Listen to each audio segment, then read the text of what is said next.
Hi, guys. How are you? Good evening, good evening, good evening. Welcome to Lisa Baxter Presents Authors, Hosts, and Producers. And the first lineup we have will be the authors. And the second part will be the producers and the hosts. How about that? I'm so glad to have you. We're going to get this ball rolling and started. Welcome, welcome, welcome once again. Happy Sunday. Bless your life. Let's get it going. Let's get it going. And we're going to introduce our first guest, which is Octavius. All right, Hey. now this thing. Woo! All right, now. Welcome, welcome, welcome. Next, we have Sylvia Topley. Woo, woo! Welcome, welcome, welcome. Welcome. And Thanks for next, of having me. course, we got the beautiful Tamika. Woo, woo! All right, now. I am so glad to have you guys. Thank you for doing the show and sharing your story and the things behind your book as an author. So, well, I'm gonna say is, all right. I would like Sylvia you to introduce yourself and say something. The name of your book. Okay.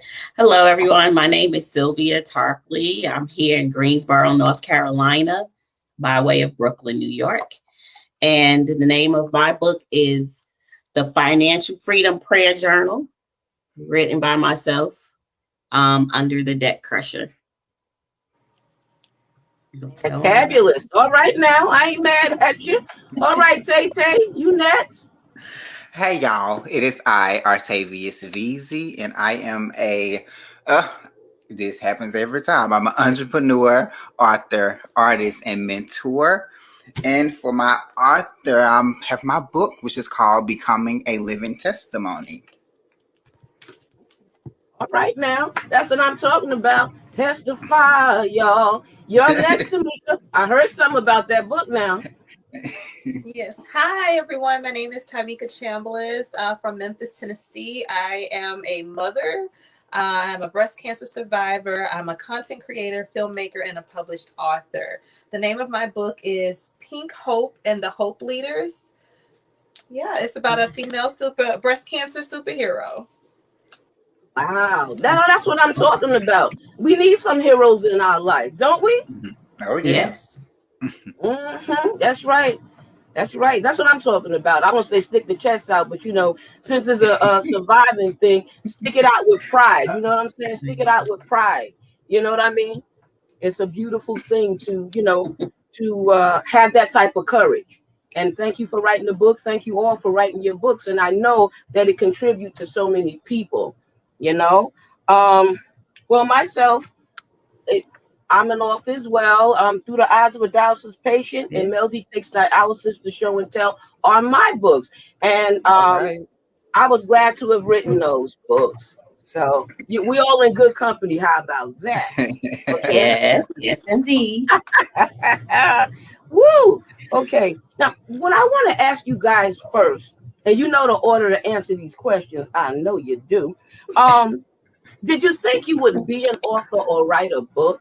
Or do you even feel like an author at all? Hmm. Who go first? I, Let's. I You're think chewing I'll it go up. first. I don't know if I knew I would be an author, but I have books all over the house, as you can see, where I'm always writing something, jotting something down. So I would say it, but I don't think I actually believed it, even though I said I could write a book. I could write a book, and I have books all over the place about a little bit of everything.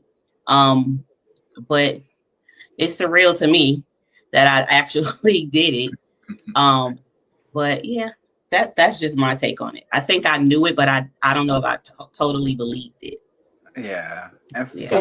for me, it was I didn't expect to write no book because how with my book Becoming a Living Testimony, it's basically me sharing my journey through kidney disease because I'm a kidney transplant recipient of now 16 years post transplant. So thank you. And during the process, I didn't expect to, write a book because I knew God wanted me to share the story, but I didn't know it was going to be in a book. So by the time I got to my 10-year anniversary, I got the revelation that okay, you've been a part of this community long enough so you can talk about what you went through. So the best form that I researched to keep your message alive even after I leave this earth is in a book form. So that's why I wrote a book. Awesome. Okay, Tamika. Well, for me, I kind of knew. I actually wrote my first book when I was 16 years old. I Okay. didn't publish it because at the time, I'm kind of up there in age. So, back in those days, I didn't really know. My parents didn't know how to publish a book, how to go through that entire process. So, I wrote it and just kind of put it in a folder and left it there. So, I actually had already written a book, but publishing it now, that's a whole nother story. I'm sure. Yes, so I didn't even honestly prior to having breast cancer, I've always wanted to write a book like Tay and Sylvia said, but I never really had that push until, I was a week after I was in mastectomy surgery recovery a week after. And, God just dropped this idea in my spirit. And I woke up literally 7 days to the day of me having a mastectomy surgery. And I ended up writing the book, this particular book in 2 hours. Didn't know if I was going to actually publish it. I just wanted to kind of get it out of my spirit, and it took me a full month and a half to make the decision to actually go forward with publishing it. Wow. Well, I know what you're talking about because I didn't know 5 years went past that I kept saying, oh, I'm going to write a book. I'm writing a book. And I said, oh, my God, it's been 5 years. So I had to get on my game, get on my job. And then it took me within that year to write the book. But I kept saying it, I didn't know so many years went by. But I like that you guys still did it. You had courage to do it. You know what I'm saying? So do you feel like an author, or do you believe it, or anybody around you believe that you're an author? It's still surreal for me because sometimes I forget. Like me and Tamika was talking about an hour or so ago. Like we forget we authors. Like Yes. we do Yes. so much Yes. between the two of us. It's like okay, yeah, we entrepreneurs. We this. Oh, we authors too. Yeah. Yeah. So Yeah. it's still surreal sometimes, but to get back into that mode of you're an author, it's amazing. Yes. Yes. I know. That's so Okay. true. I was doing a training class at work, and everybody had to tell a little bit about themselves. And I talked about everything except that, but someone in the class knew. And they was like, Mhm. you're an author. And I said, what?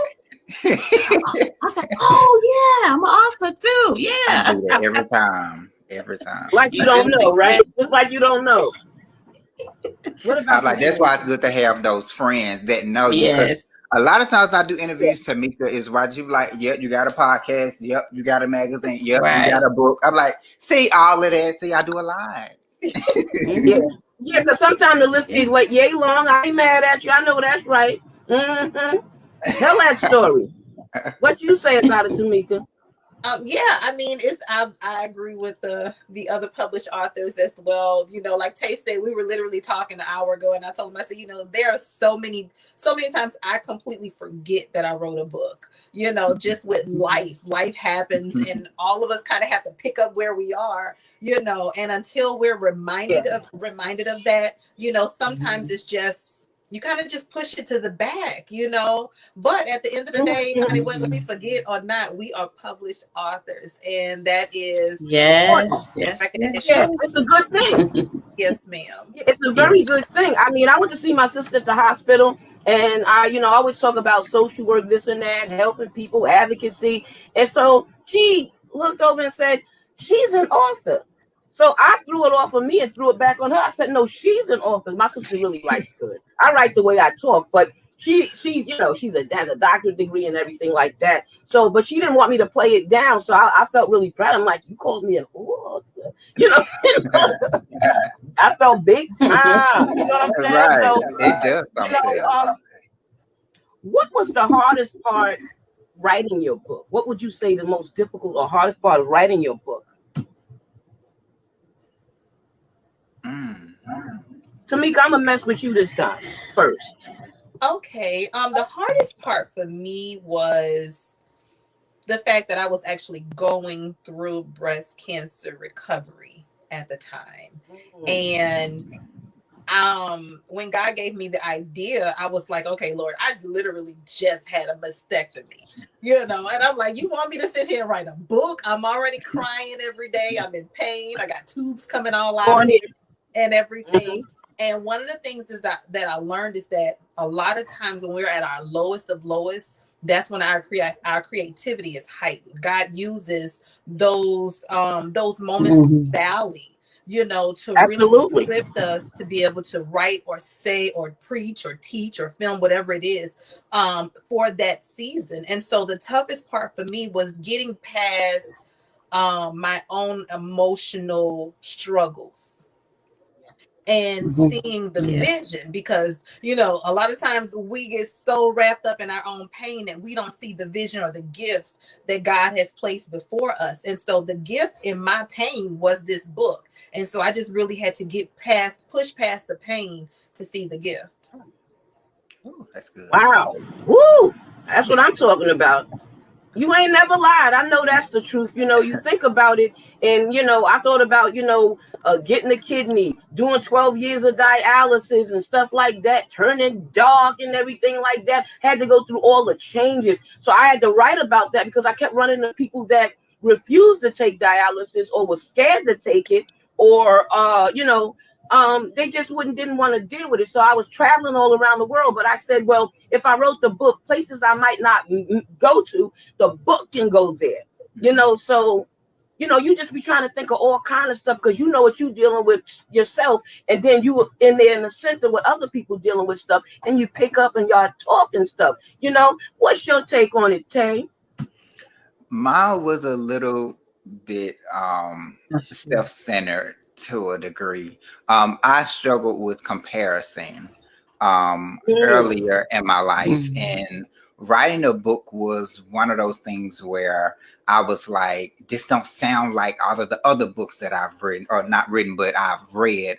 It's like I was putting myself on a scale of somebody who's been writing books for tens or 20 plus years versus somebody who's just coming out. And one thing I had to learn, you can't compare your day one to somebody else's day 200. So once I got through that part of comparing myself, like, okay, look, this is my story, this is my vision, this is my truth, this is what it is. Because for a lot of people who know my story of kidney disease, is I went on dialysis at 13 and I didn't necessarily have nobody to look up to. And I wanted to write a story or share my story of what I went through to hope get somebody else's attention to see that they're not alone. And that's kind of what inspired me to go through with it and push to produce it. That was the hardest wow. thing for me, is the comparison. Shondo. What about you, Sel? I think the hardest part was thinking the finished product was good enough. So just like Wow. Artavia said, I looked at other books and I'm like, do I need to include this? Do I need to include that? Maybe I should take this out. Maybe I should add this. Even after publishing it, I made changes. And it was just thinking for me that it was good enough. That what I had was good enough. I didn't want it to be too long. I didn't want it to be, it was me. It was Yeah. me going beyond myself, judging my own self, being my worst critic. That was the hardest part because I had the book for a while. I went to Staples and I put it all together in a binder and looked at it and I'm like, something's not right. But the thing I will say, when it was time, it just flowed. It was no hesitation. And I said, okay, now is the time. Because everything just came together and it just rolled together and it just worked out like that. So I knew that was the time. This was the time to do it. Wow. Well, do you think you guys would write any more books, or do you think your book can become a movie or anything like that? That would be nice. Well, mine is a prayer financial journal. So I don't know if it would be a movie now, but I do have other books. In mind. But you never Okay. know. You never know. That's right. Right. I'm open to it. Cool. Yeah, for me, Definitely I open. can. That'd be nice to see it become a movie. Maybe me and Tamika we might can work on it because we got one, girl. We got one. But try to listen to Is a that really movie. you in the picture? Yeah, that's Is me. that really him in the picture? Yes. Okay. I look Yeah, that's fine. him. Nice.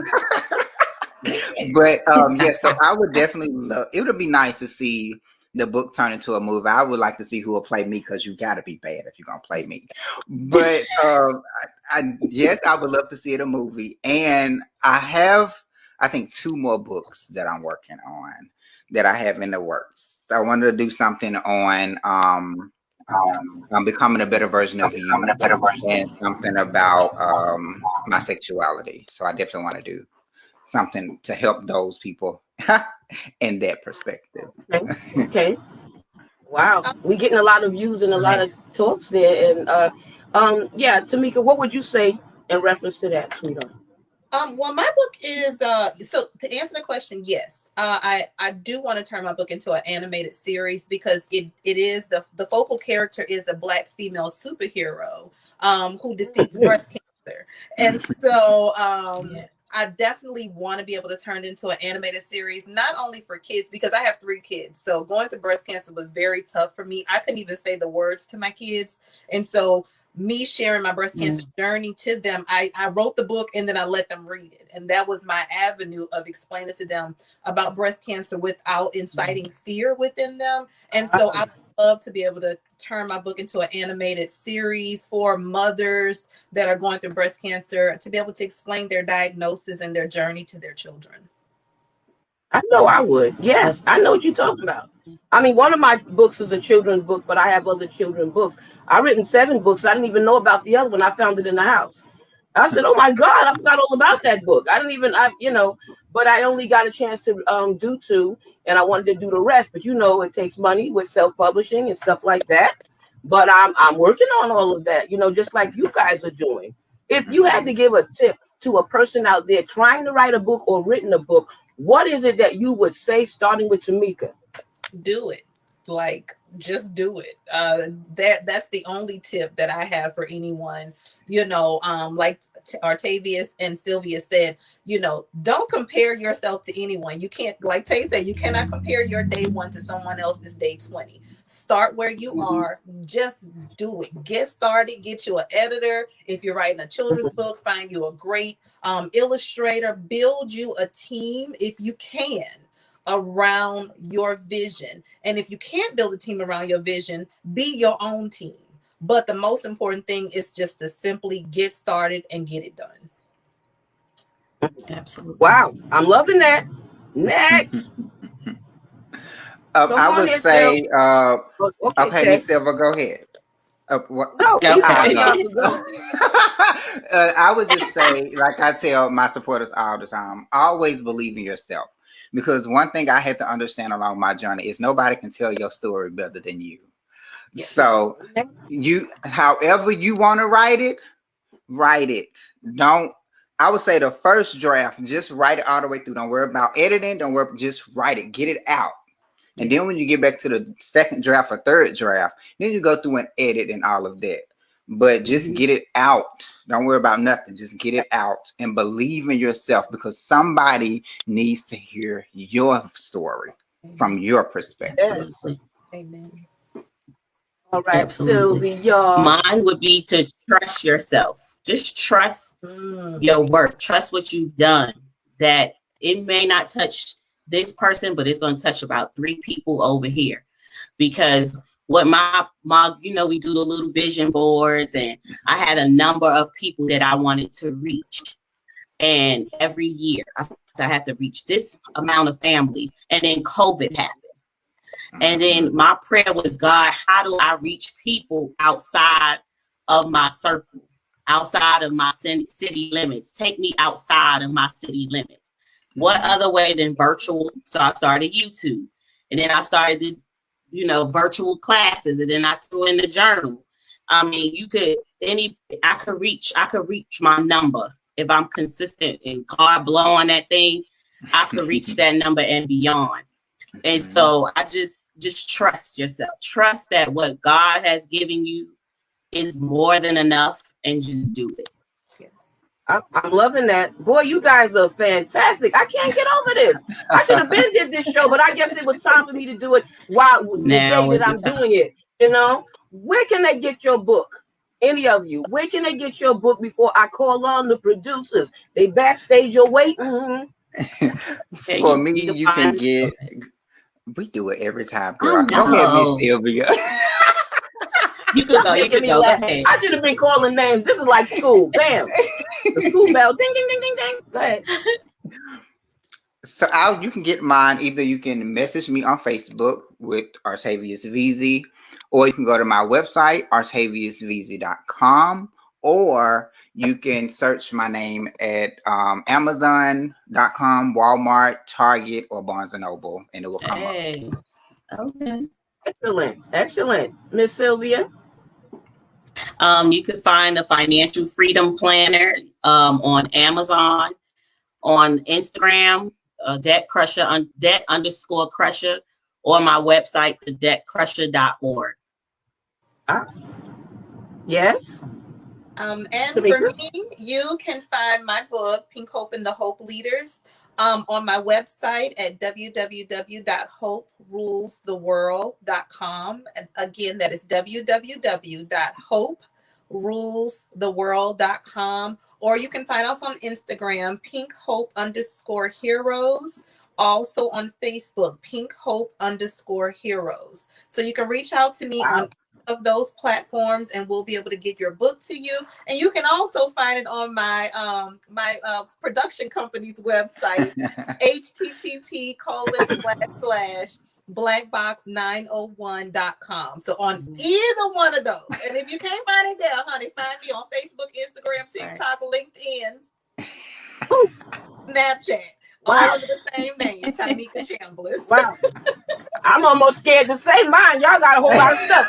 Listen, through the eyes of a dialysis patient, or books at bookbaby.com. Books with an S.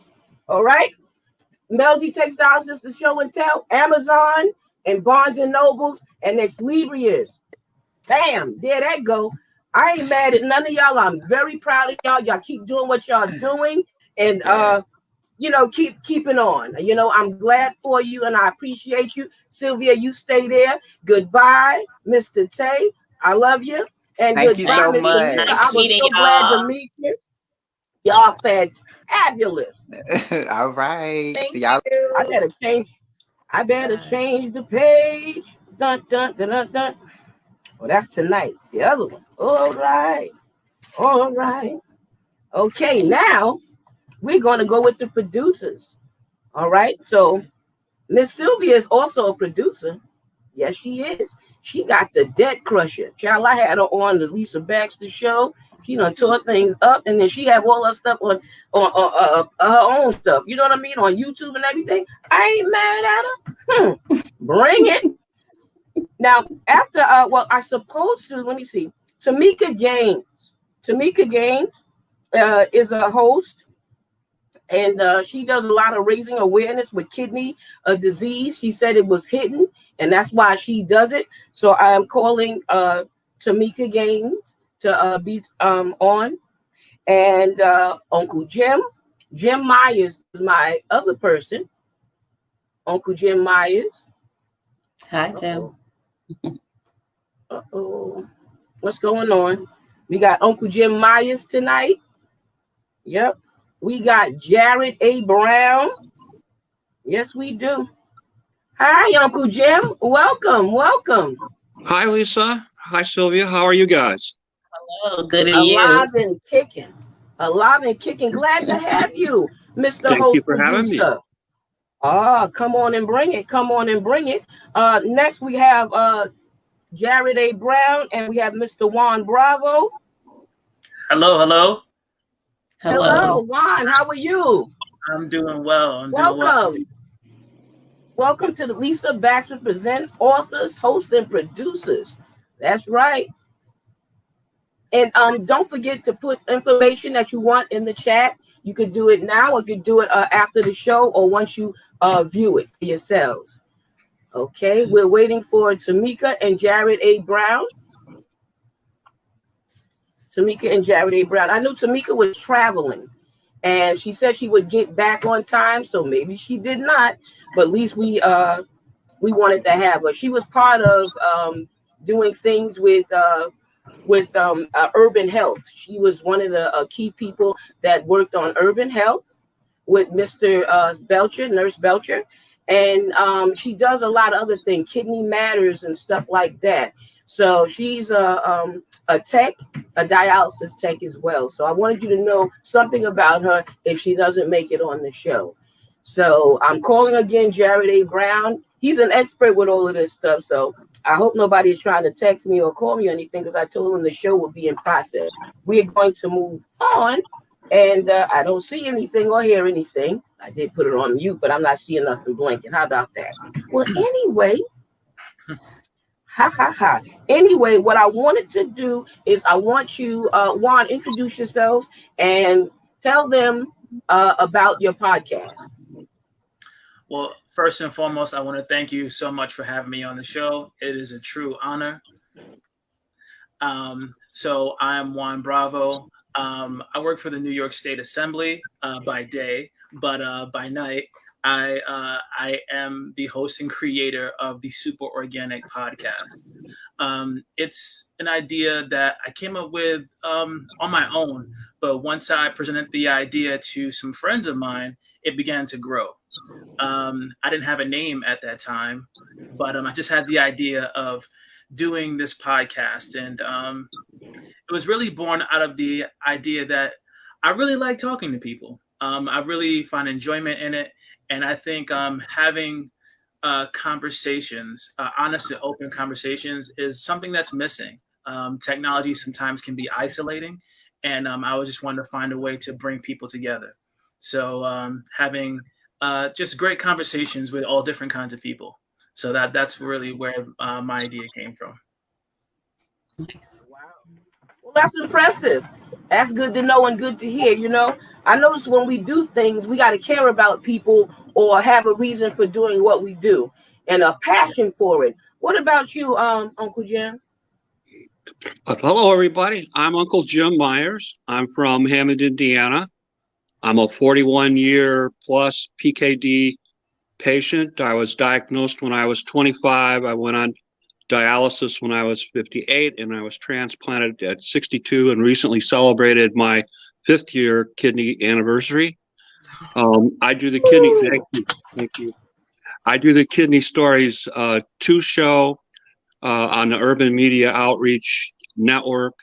When I got hooked up with Steve and we discussed it, the thing that he wanted me to do was to try and bring new and different, exciting people onto the show from what they've normally been doing, and I've tried very hard to do that. Although I'm kind of a soft touch for anybody that's looking for a kidney, and if you're a pediatric patient or a parent or a caretaker of a pediatric patient, your Uncle Jim will go a long way to make sure that your story gets out. So that's a little bit about me. I like that. That's what I'm talking about.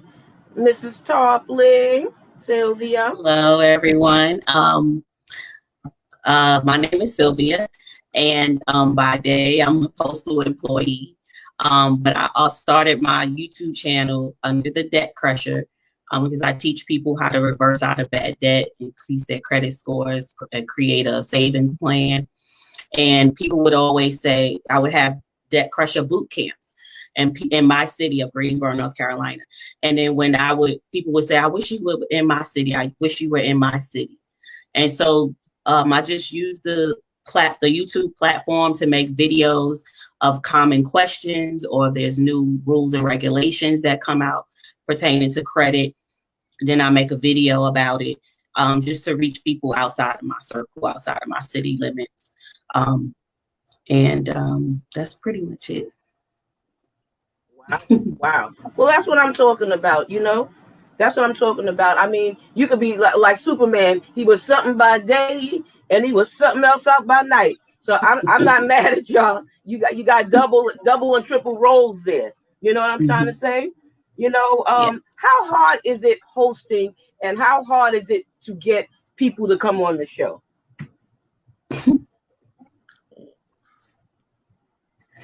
For YouTube, I think getting the content is the easy part. It's editing. Hello. Well, at least you edit. You know what I Video mean? Mine, together and yeah. getting it Mm-hmm. just right to We're losing you a little bit, Sylvia. Yeah. Yeah, Sylvia, you Kind coming of in and quiet, out. Sylvia. I'm back. Yeah. Back? Okay. Okay. Can you hear me? Yeah. Yeah. So my thing is it's basically just putting it all together. I don't remember the question. I'm sorry. I was waiting for the screen to come back up. But the Well, hardest how part would hard is probably be hosting? the editing and posting it. Yeah. Oh, okay. All right. Yeah. Mr. Bravo?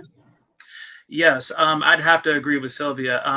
When when we turn on the camera and turn on all the equipment, and it's really effortless for me because I love having the conversation, but I would say the most difficult part is the editing. I don't really have any editing experience before this, so it was kind of a learning curve. Yeah, very difficult learning curve, and it's very time consuming as well. If you shoot for an hour, you have to go through an hour of footage until you have it situated how you want to have it, and then you can post it. But Right. but actually having people on is not that difficult. I've been blessed to know a lot of amazing people throughout my life, and I'm meeting new people. Uncle Jim, I'm meeting Miss Sylvia here. Yeah, I've always been blessed to meet great people. So that's not the hard part. It's really more the editing. Yeah. Okay. Uncle, what would you say, sir? I don't have issues finding guests. I have people that come out of the woodwork that want to talk. If I have any issue, it's my show has been limited to an hour, and sometimes I go a little bit over. I'm an old trial lawyer. I'm used to asking witnesses questions and my clients questions. You grilled me pretty good on your show. Yeah. And I do a lot of prep it. in advance. I do a lot of research on my guests, and I prepare questions in advance. I make sure that they get a chance to review them and let me know if there's things that they don't want to talk about or things that they want me to include that I've forgotten. So, but basically, I try to make very sure that the people that I interview are going to be aware of the things I'm going to ask. I had folks on like doctors and transplant doctors and authors and experts in particular fields. I've had people on that are looking for kidney transplants. I've had people on that are successful kidney advocates. And so after a certain point in time, these same people that you see them appear over and over and over again, they speak, they're on YouTube, they write books, they have their own Facebook thing going on. So there's a lot of material out there, and then I try to boil it down into its simplest form and try to make it fit into that hour format. Yeah. Well, I know what you're talking about. Well, my show is a reality show, so whatever happens, if the baby ran in here, or my glass is full of anything like that, I just pick it up. The phone ringing, I won't answer it, but you might have to, but I don't. But I'm just saying it's a reality show, so I don't get a chance to edit. I did take an editing class years ago, and I definitely need to brush up on that if I had to edit anything. You know what I mean?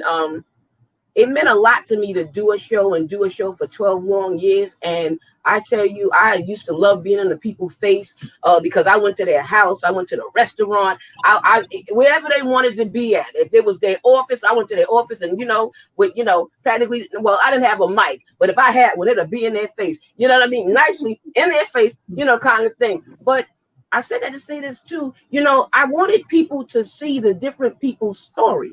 It wasn't just my story and testimony when there's so many other people out there. So I said, wow, what if I did a show? I won a contest. I didn't know. I wrote these, a cable company or network, a local place, and they said, you won. I said, what? But and I did the show. But what I loved about them, they only let me have to do one show a month. I had to do 12 shows, one each month. That's what I picked. You could pick anything. And I picked that one so to give me time because I didn't have any experience. But, I love what I do. You know what I mean? And you got to know when to put it up, when to go, what to do, and when it's time. You know what I mean? Also. But I love that about you guys. You guys are going and you're still going. So I'm definitely not mad at you about that. Would you say you have fun doing your show? What was one of maybe the best shows that's unforgettable? If I say, tell me about a show, that one that you would pick all the time, which one would that be? One day I did cooking. I don't know. I just decided I was bored. I did a video and I'm cooking and it's like all this smoke. I forget what happened, but I had a little burner on the island and I'm cooking and I'm like, oh, it's a fire. It wasn't a fire, but it was like so smoky and I kind of made a joke out of it and I added a little funny. So it was fun editing that way, actually. Wow. When you Well, I'm glad the house didn't burn down. No, I didn't burn you do gotta laugh at yourself. I'm glad you didn't get smoke inhalation, and I'm glad you didn't burn the house down. The children, they bite, grandchildren, good. I ain't mad at you. What about you, Uncle? I have two that are kind of on a par. I recently had Dr. Chabib on. He's a PKD expert, and he's also a researcher. He's trying to find a cure for PKD because his dad had polycystic kidney disease and passed from it. And that show got close to 3,000 views. Wow. I also had on Dr. William Goggins from Indiana University. He was my transplant doctor. I had him on about the time last year when COVID was starting to hit the news pretty heavy. And we talked about the virus for an hour. And that was just a terrific show, very illuminating. That the folks really responded to it. And, he did such a great job. It was like, I could put my feet up on the coffee table and basically take the night off. He was so good, and the folks really responded to that very well. So those two shows are pretty memorable for me. Wow. I like that. That's all right. Mr. Juan? Yes, like Uncle Jim, I've got two shows as well. One of them would be my first one. I interviewed my friend Meshach Absolute. He is a tremendous artist. He can paint, he can draw, he can dance, he can sing, he can rhyme. And I had him on my show, and it was the first one we had ever done. And I didn't, at the end he goes, what are you going to call this? Do you have a name for this? I said, no, I don't. But all I want to do is have super organic conversations with people. And, we looked at each other, and we both said, that's it. That's what we're going to call this. We're going to call it the Super Organic Podcast. So that it was like lightning striking. You just knew it was it when you heard it. And the last one I did, I interviewed a young man. He's an actor named Tommy Walker. We talked about all kinds of things. We talked about, unrest all over the country, police brutality. We talked about his acting. And the interview was pretty much over. But at the end, he spoke about, he shared a very compelling story about how he was hit by a car on Sunrise Highway in Long Island. And he died temporarily. And, just to have that vulnerability and just the honor of him sharing that story, knowing that we're going to put this out and this other people are going to see it, I really appreciated that from the guest. And it was something that we didn't anticipate at all. But it that's why I do this, it provides a really amazing space for people to speak their truth and be honest about who they are and what they've experienced, and other people they get strength from that too. So I appreciate him for sharing that on my platform. Wow, you guys got some impressive stories. Well, I got one too. How about that? All right. Listen, one of the ones I did with my husband, Mitchell Baxter, and he was my cameraman, and you was one of my camera people too, Mr. Juan. And what got me is I wanted people to see how you can get married, be happy, be in love, and you're both healthy. And out of nowhere, somebody get unhealthy. I started to be unhealthy first, all right? Then my husband got unhealthy after. But even through all of that, we were taking care of each other. But I said, man, I should have him on the show with my husband private. You don't want to tell nothing out in private, I mean, not me. I'm an open book. Girl, that thing killed me. Oh, well, I'm in it. I'm going to tell you. Blood and everything. I'm going to tell you. But I was just happy that he did this show. And he was my first show that went 1K. I have like 4 others that went 1K, but his was the first one that went 1K. I didn't even know what 1K was or what it meant. I was excited. I didn't even know. I could say, what is this 1K thing? 1.3. But when I found out, I'm like, what? We did what? Whoop, whoop, But just telling the story of how a couple can overcome stuff and how God can be in it with them. You know what I mean? And everything. And at that time, he didn't pass away or anything. At that time, he was still going and still fighting, and we were both fighting our illnesses. So, that just touched me, and I just could never forget it. But I have so many shows, with children and people that were blind and people that have multiple things wrong with them, even your mother, you know what I mean? Hers was another one that went up there quick. You know what I mean? I'm like, wow, you know what I mean? So I was very much impressed with that.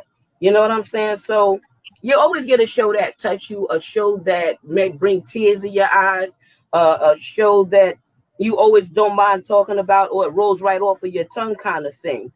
How long you been doing your show, Mr. Bravo? Wow. I've been doing mine since 2019. I started about mid 2019. And wow, my friends were really instrumental and helped me put it together. A friend of mine found a music studio that we were able to rent out for a very low amount of money, and it had all of the equipment in it. The only thing I needed to bring was a camera. It had all of the editing software, it had everything. But 2020 being what it was, it kind of threw a monkey wrench in some things, and we weren't able to return to that studio. But what we did do is pivot, and we did some Zoom interviews as well, and we put that out on the YouTube channel, and on the Instagram. So it's been a process, but I'm grateful that I've done it, and I'm going to continue to do it. Oh, great. Uncle, how about you, Mr. Myers? The reason that I do the broadcast is because I'm a very serious kidney advocate. I was the Advocate of the Year 2019 for the National Kidney Foundation. I'm on the board of directors with the AAKP. I'm very big on trying to educate. I don't want other kidney patients to go through the same things that I went through when I was first diagnosed, because in my family, PKD runs rampant. I've lost 5 members of my family to PKD, including my dad. And I have a son who, by the way, works for the Cincinnati Reds. And I'm very, very fortunate that he doesn't have it. His mom didn't have it. I had it, 50-50 chance. His number came up correctly, so we were lucky there. But the main reason that I do the things that I do is to try and provide education and to let people know about issues. And when I sat down and talked with Steve Belcher about doing the show, that was the main thing. He said, I want you to bring different people to the network than the people that we normally have. And I want you to discuss different issues. And I try to do that as best I can. And that's why I do the broadcast. You know, my primary emphasis is on education. Well, how long you been doing it? This is 2 years now. All right. Almost 50 broadcasts. I do them twice a month, the first Friday and the last Friday of the month. Every once in a while, I'll convince Uncle Steve to let me slip in an extra one, but not all that frequently because he's been working so many hours lately. But yeah, I be trying to slip in. I understand. I tried to slip one in, and I did get the one. Sylvia. I think I started YouTubing in 2018, just for the fun of it. And then I created a page for the Debt Crusher. I believe it's been a little over a year now. Wow. See, y'all are in it. Y'all are at it, and y'all are doing what you do. You make it do what it do. I'm just not mad at you about that. Do you know how long you might continue to do it, or do you have any tips for anybody out there that want to try to do it? Just do it. That's the good thing about YouTube. Some of them look very professional, like a television show. But the beauty of YouTube is it doesn't have to be, because believe me, I know it doesn't look like a grand Tyler Perry production. You just get out there and you do it. And your audience will let you know what they like and what they don't like. And just do it. Just start it. It doesn't have to be perfect, but it has to be, have some meat to it. It has to be worth someone's time. And somebody will appreciate it. Absolutely. That's right. That's right. Mr. Bravo. What was the question? Listen, what would you say to somebody out there? I'm going to put it that way. The tips. What tips would you give somebody out there that want to do a show or starting a show or interested in doing a show? What tips could you give them? Be encouraged. Don't be discouraged.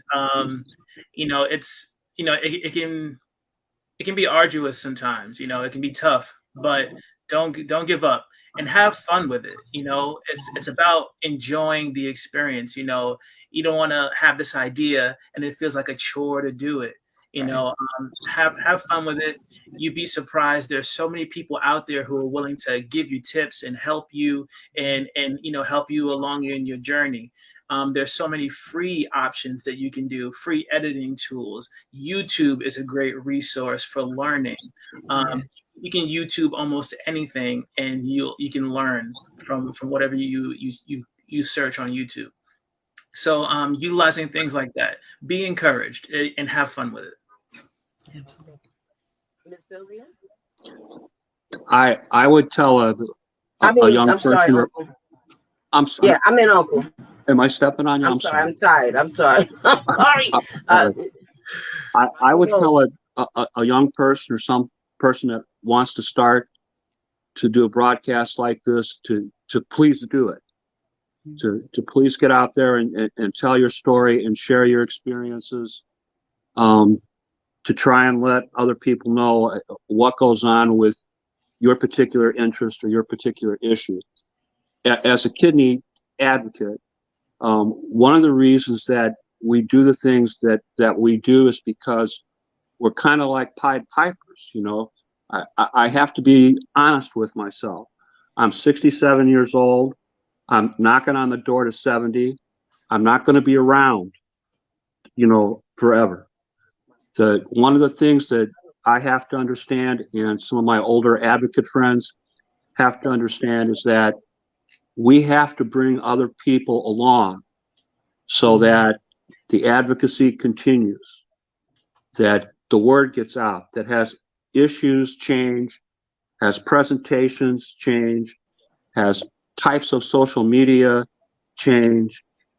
younger blood is required to continue to make sure people are aware. And people are the general public is so unaware of kidney disease that, it's very important to try and encourage other people to continue to do the work.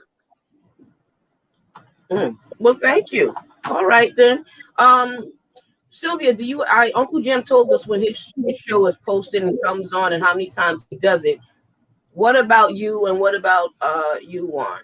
What about is there any certain time that you put Dead Crusher up, or anytime you do your podcast too? I used to try to do it every Sunday, but unfortunately, it has not been every Sunday. But I try to put a video out at least once a week. So I have to get better on the consistency of what day I'm putting it out, so people will know to look for it. Right. That's something I have to get better with as well, the consistency. But you always be able to find it on my YouTube channel, the Super Organic Podcast, or my Instagram as well, at the Super Organic Podcast. You can find all the episodes and stay in touch. You can always message me, and occasionally I put up lives. I put up other photos and other messages as well. Just from my daily life. But yeah, you can always find it on my Instagram or on my YouTube channel. Mm-hmm. Right. That's what I'm talking about. I was glad that we are consistent. We have been consistent with the Lisa Baxter Show. I remember slowing down at one point in time, but one thing about being the host, you can pick it up, put it down. You can do anything you want to do it. You can run it every day. You can do anything you want. That's one of the things I like. But that lady behind this program, Miss Nashada Larimore, oh God, I'm going to thank you, girl. I call her the Queen of Diamonds. She's beautiful inside and out, got a big heart. You know what I mean? And she took a chance on me and produced this show. Girl, I ain't going to forget you. I'm telling you right now, but she does something, a show called Saving 1,000 Lives. And my heart goes out to her because she's really a great advocate and helping people with transplants and all kind of stuff. Great person, great story, and everything like that. I just want to say you rock, But I also want to thank everybody that's been on the show today. Gave me one of my heart's desire was to do a panel show, so I was able to do it twice. The one I got 8:00 tonight on the Lisa Baxter Show will be 3 on the panel. I think 1 jump shift. That's another thing you deal with when you're a host. Sometimes the people that you think coming ain't coming, and you have to be creative with that, and you got to keep going. You better have something in that bag of tricks, because I ain't mad at you, and I hope out there they ain't mad either. But I would say bless you guys, and thank you, and good night, and a good afternoon, because I've got it not dark yet. Well, anyway, keep doing what you're doing, and I am going to end this wonderful, great show. Thank you for having me. Thank you nice so meeting much. you guys. Bye. Thank you for having me, Lisa. Bye, everybody.